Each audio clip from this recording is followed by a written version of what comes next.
hierdie gedeelte verskaf baie probleme vir die aanhangers van die sogenaamde Israelvisie. Hulle wat sê dat die evangelie net bedoel is vir die Europese afstammelinge van die verlore 10 stamme van Israel. Met ander woorde, die evangelie is net bedoel vir blankes. Ek oorvereenvoudig nou wat die Israelvisie sê, maar dit kom maar basies daarop neer dat die Here se woord is nie bestem vir mense eintlik hier van Afrika nie.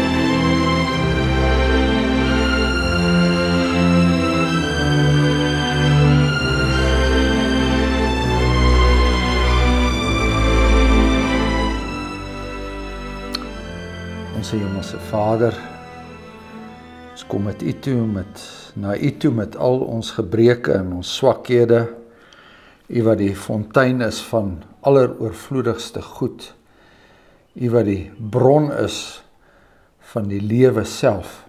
Ons kom na U toe, want U is ook genadig vir mense wat dit nie verdien nie. Ons leer dan uit die woord uit ook vandag, hoe besonder U genade is en hoe wyd dit oor die wêreld strek. En ons bid dat ons, daar waar ons tekort skiet aan blydskap en vreugde oor ons eie genade, dat ons dit ook weer vandag sal ervaar. Ons bid Hemelse Vader, dat U vir ons wysheid sal gee, geopende ore en verstand, en dat ons in ons swakheid reg sal laat geskied aan hierdie teks, aangaande ons Here Jesus Christus, sy lyding, en dit wat hy vir ons gedoen het, en dit wat dit vir ons ook beteken het. Ons vra dit in sy heilige naam. Amen. So, Handelinge 8, en ons het by vers 26 gekom, Filippus en die hofdienaar van Ethiopië. Ons het nou verlede week, eintlik in 2 episodes het ons behandel wat in Samaria gebeur het, maar hier is dieselfde persoon, Filippus, hy is een van die diakens, hy is nou deur die Heilige Gees gelei om een enkele persoon te evangeliseer. Samaria was dit baie, maar nou een enkele persoon. En ons lees vanaf vers 26. En 'n engel van die Here het met Filippus gespreek en gesê, staan op en gaan na die suide, op die pad wat afloop van Jerusalem na Gaza. Dit is 'n eensame pad. Toe het hy opgestaan en gegaan, en daar was 'n man van Ethiopië, 'n hofdienaar, 'n staatsamptenaar van Kandake, die koningin van die Ethiopiërs, wat oor al haar skatte was, en na Jerusalem gekom het om te aanbid. En hy was op die terugreis, en het op sy wa gesit en die profeet Jesaja gelees. Toe sê die Gees vir Filippus, gaan daarheen en bly by daardie wa.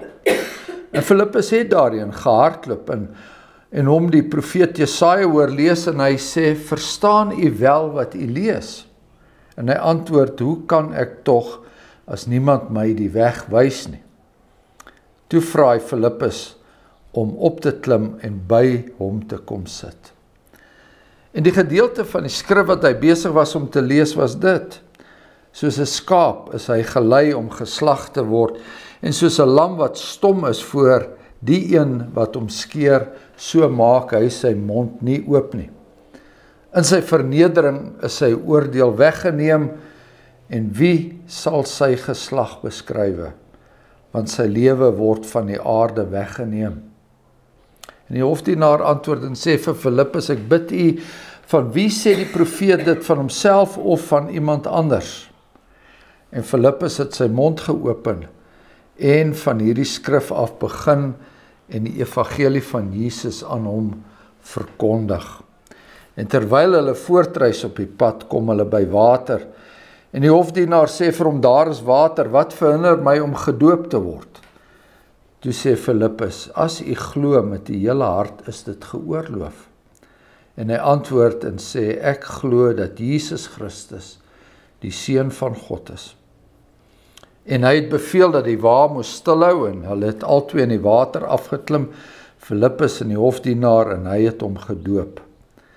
En toe hulle uit die water opklim, het die gees van die Here Filippus skielik weggevoer en die hofdienaar het hom nie meer gesien nie, want hy het sy weg met blydskap gereis.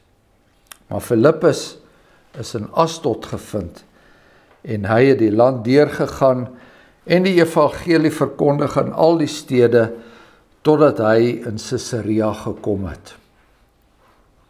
So Filippus word deur die engel van die Here gelei na 'n pad wat afloop van Jerusalem na Gaza. Ons kan hierdie engel van die Here is eintlik wat hierdie konteks betref sinoniem met die gees van die Here. Gees van die Here wat ons in vers 29 ook lees, toe sê die gees vir Filippus, gaan daarheen en bly by daardie wa. So dit is maar een en dieselfde goddelike woord, boodskap wat tot Filippus kom. Engel beteken boodskapper. En dit is 'n baie ongewone boodskap. Gaan heen na die suide op 'n pad. En dan noem hulle hier, dit is 'n eensame pad. Letterlik in die Grieks sê dit is eintlik 'n woeste pad. Dit is 'n pad wat nie baie gereis word nie. Dit is 'n pad wat mense, as hulle kan moontlik, selfs sal vermy. Maar dit was tog 'n weg van Jerusalem af na Gaza toe. Ons weet waar Gaza is en dit is waar al die oorloë vandag is, daai streek. En dan loop hy af daar teen die Middellandse See tot by Egipte. En dan van Egipte af het hierdie man afgereis na Ethiopië. En dit is maar sê maar so al met die Nylrivier langs, soos met die loop van die Nylrivier. Dis waar Ethiopië is. Eintlik is die landstreek wat hier beskryf word nader aan die Sudan, maar dis Afrika. Dis Afrika. En Filippus doen dit. En daar was 'n man van Ethiopië, 'n hofdienaar, 'n staatsamptenaar van Kandake, die koningin van die Ethiopiërs wat oor al haar skatte was. Baie duidelik is dit uit daardie koninkryk 'n baie belangrike persoon. Is nie maar sommer so ou nie. Hy het sy eie wa, hy lees sy eie boekrolle en ons kan onsself indink hoe duur dit destyds was om 'n boekrol te kon bekostig. 'n Boekrol van die Bybel was nie soos vandag Bybels uitgedeel word, was dit nie beskikbaar nie. Dit was 'n besonderse skaars ding. Daar was boekrolle in die sinagoges en so meer, maar Jan Alleman, elke het nie boekrolle besit nie. Maar hierdie man besit oor boekrolle. So as hy oor al die koningin se skatte was, dan was hy heel waarskynlik self ook baie vermoeiend. Nou, hy was waarskynlik 'n swart man. En hierdie gedeelte verskaf baie probleme vir die aanhangers van die sogenaamde Israelvisie. Hulle wat sê dat die evangelie net bedoel is vir die Europese afstammelinge van die verlore 10 stamme van Israel. Met ander woorde, die evangelie is net bedoel vir blankes. Ek oorvereenvoudig nou wat die Israelvisie sê, maar dit kom maar basies daarop neer dat die Here se woord is nie bestem vir mense eintlik hier van Afrika nie.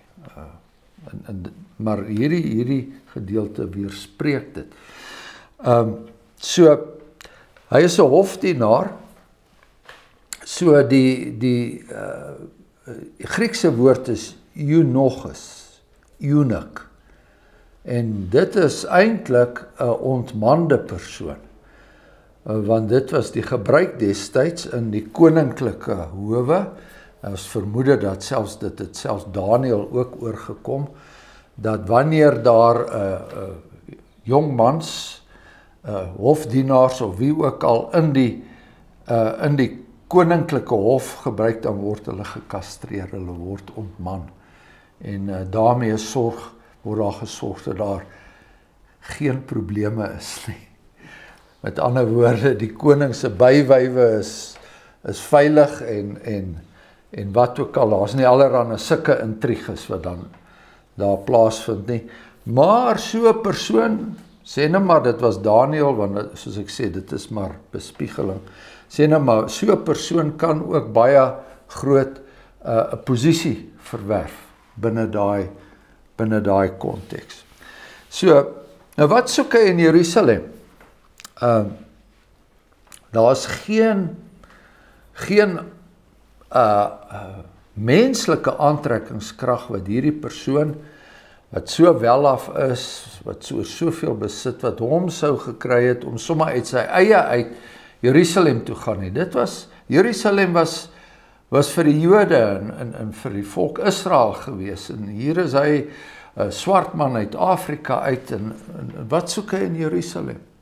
En dit is 'n absolute misterie, hoe dit gebeur het, dat die Heilige Gees reeds in mense se hart en hulle lewens gewerk het, want ons het nou al gepraat oor die Godvreesendes, wat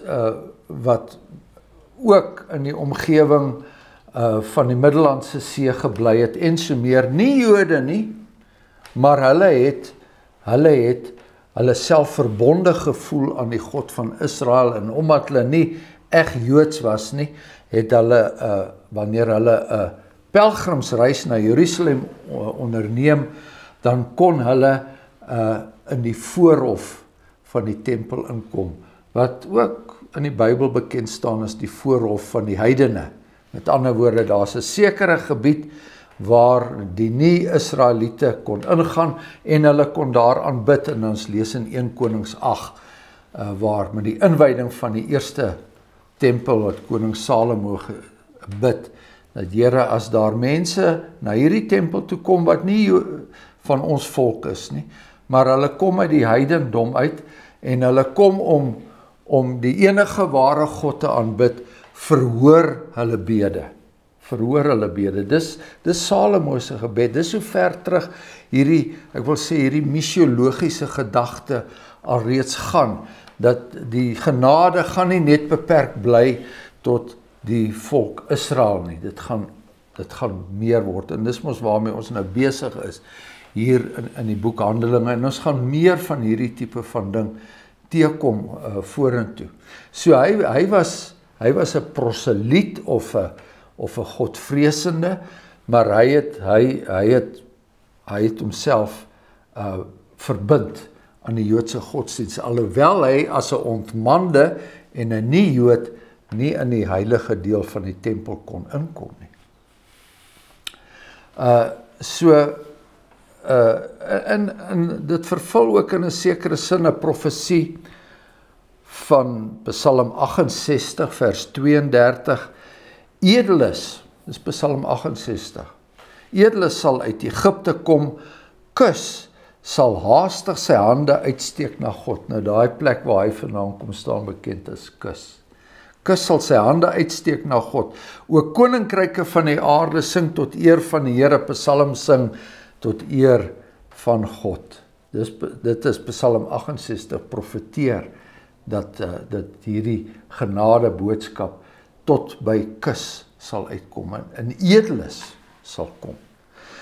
Maar Jesaja 56, so sê die Here, bewaar die reg en doen geregtigheid, want my heil is naby om te kom, en my geregtigheid om geopenbaar te word. Welgeluksalig is die mens wat dit doen, en die mensekind wat daaraan vashou, wat die Sabbat hou, sodat hy dit nie ontheilig nie, en sy hand terughou, dat dit geen kwaad doen nie. En laat die uitlander wat hom by die Here aangesluit het, dis Jesaja 56, nie spreek en sê die Here sal my gewis afskuif van sy volk nie, en laat die ontmande nie kyk, die ontmande nie sê, kyk ek is 'n droë boom nie. Want so sê die Here aan die ontmandes wat my Sabbate hou, en verkies wat my behaag, en vashou aan my verbond, ek sal aan hulle in my huis, die binnekant van my mure, 'n gedenkteken en 'n naam gee, wat beter is as seuns en dogters. Wat 'n pragtige profesie, né? Vir hierdie mens ook. So Jesaja 56 wat sê, jy weet, selfs al is jy in daardie verskriklike toestand, as jy het geen nageslag nie, ek gee vir jou 'n ereplek, as jy as ontmande my eer en my naam hou. So, Filippus en hierdie hofdienaar, hulle kom by mekaar uit, en Filippus vra vir hom, verstaan u wel wat u lees? En hy sê, nee, ek weet nie eintlik wat hier aangaan nie. Hy vra vir Filippus om op te klim, om by hom te sit, en die gedeelte van die skrif wat hy besig was om te lees, is Jesaja 53 eintlik, van die mees messiaanse gedeeltes in die Ou Testament, wat jy kan kry. Daardie gedeelte wat sê, dat die Messias, die knegt van die Here, dat hy gelei is om geslag te word, en dat hy dit aanvaar het. En so meer, vers 33 is bietjie moeilik, ek lees nou uit die ou vertaling uit, maar dis goed dat ons dit ook net reg verstaan. In sy vernedering, wie se vernedering? Die knegt van die Here is sy oordeel weggeneem, staan hierso. En dit bedoel eintlik daarop, hy is nie reg geoordeel nie, hy is nie regverdig geoordeel nie. Die hofsaake teen hom was nie regverdig nie. En wie sal sy geslag beskrywe? Met ander woorde, hy is eintlik heeltemal uitgewis, menslik gesproke, heeltemal uitgewis, want sy lewe word van die aarde weggeneem. So, van wie word hier gepraat? En die hofdienaar antwoord en sê vir Filippus, ek bid u, sê van wie die profeet hier praat, van homself of van iemand anders. En dan hierdie typiese Bybelse formule, en Filippus het sy mond geopen. Baie gedeeltes in die Bybel begin so, en het sy mond geopen. So nou weet ons, nou is God se woord deur sy diensknegt aan die woord, hy het sy mond geopen, en die evangelie van Jesus aan hom verkondig. So uit die Ou Testament uit, wat al die apostels gedoen het, uit die Ou Testament uit, die Here Jesus self gedoen, uit die Ou Testament uit, hier is die vervulling daarvan, hier is die werklikheid. Laat nogal dink aan daardie gedeelte in Lukas 24, waar daar die twee reisigers na Emmaus was, wat jy geweet het, wat gaan aan, en hoe moet hulle dinge verstaan nie, en so meer, en dan kry hulle 'n medereisiger, wat by hulle aansluit, en wat aan hulle die skrifte begin uitlê, en dit is baie soortgelyk aan hierdie gedeelte, né? En daar kom geloof ter sprake, en soos in die geval van die Emmausgangers, het hierdie medereisiger, hierdie reiloper kan ons sê, het hierdie medereisiger net so skielik weer verdwyn. Maar Filippus se belydenis is, ek glo dat Jesus Christus die Seun van God is. Presies dieselfde belydenis wat Petrus by Caesarea Philippi gemaak het, daar in Matteus 16, daardie belydenis waarop die hele kerk gebou is. Ek glo u is die Christus, die Seun van God.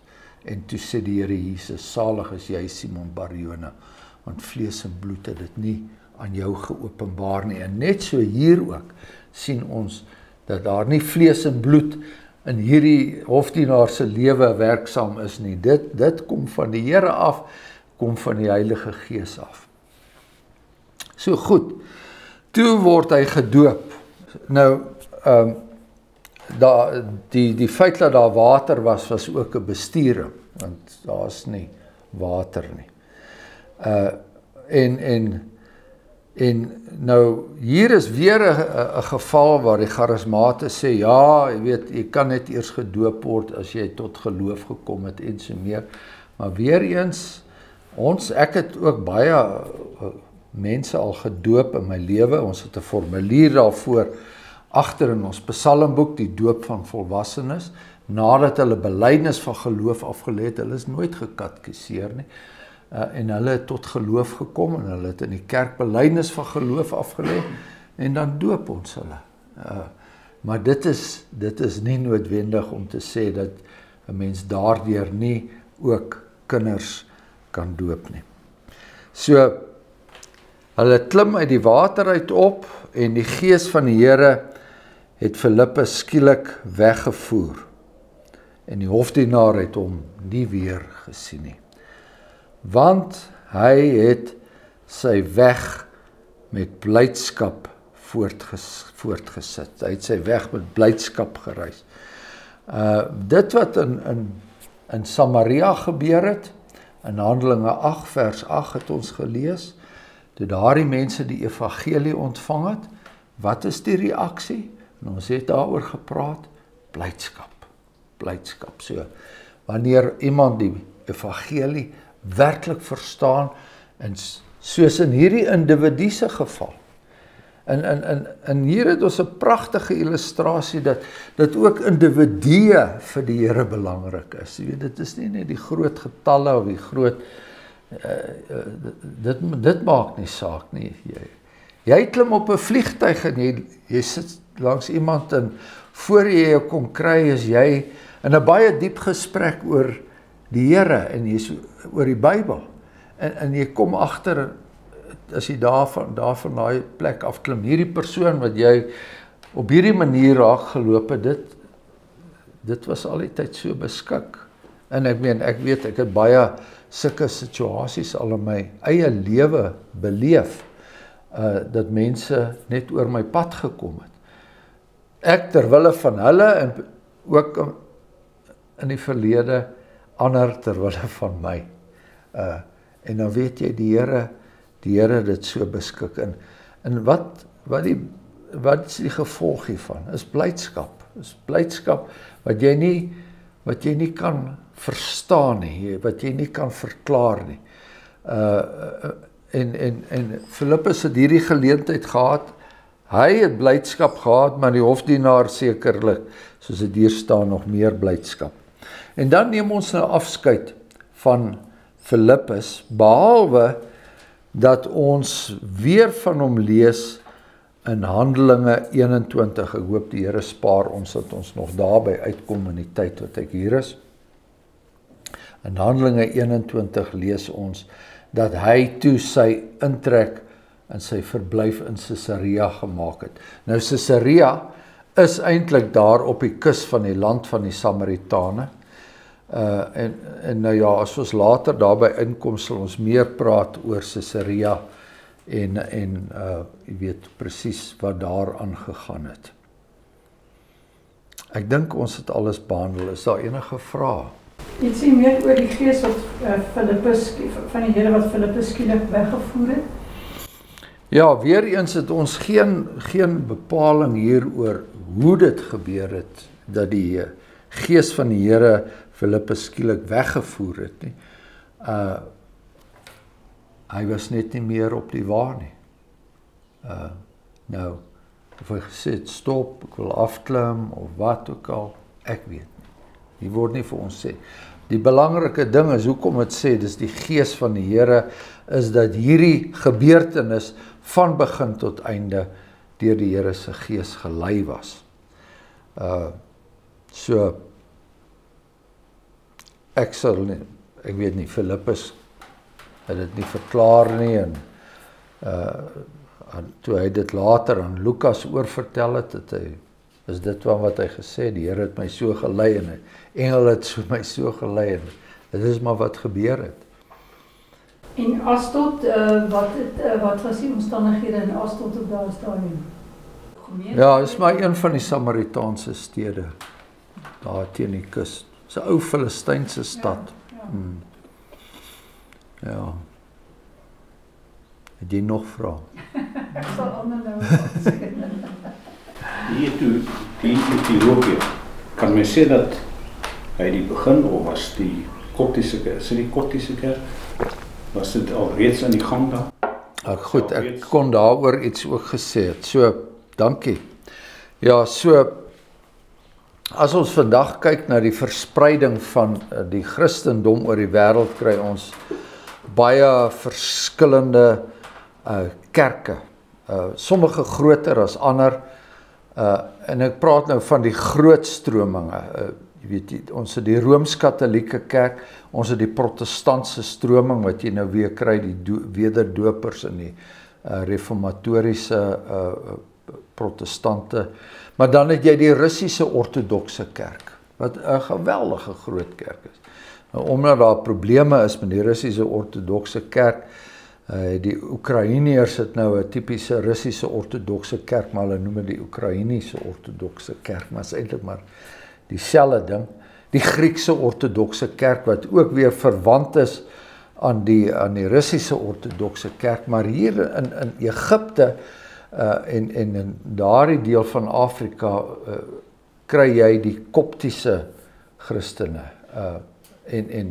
en hulle het weer heeltemal 'n eie soortige tradisie en gebruike en so meer. Baie soos die ortodokse kerke, die Russiese ortodokse kerk en die Griekse ortodokse kerk, is hulle baie met ikone en die tipe van, die Rooms-Katolieke is ook lief daarvoor, met ikone en sulke goed, deur mekaar spesiale voorwerpe wat baie, maar hulle gaan jare en jare en jare terug. En hulle het vir hulle daar in Ethiopië, het hulle vir hulle plekke uitgekap in die berge, wat absoluut verstommend is. En hulle het maar deur al die jare vandag nog hou hulle geloof. Nou tot watter mate hulle in alle opsigte regsinnig is, daar het ek nou nie 'n studie van gemaak nie.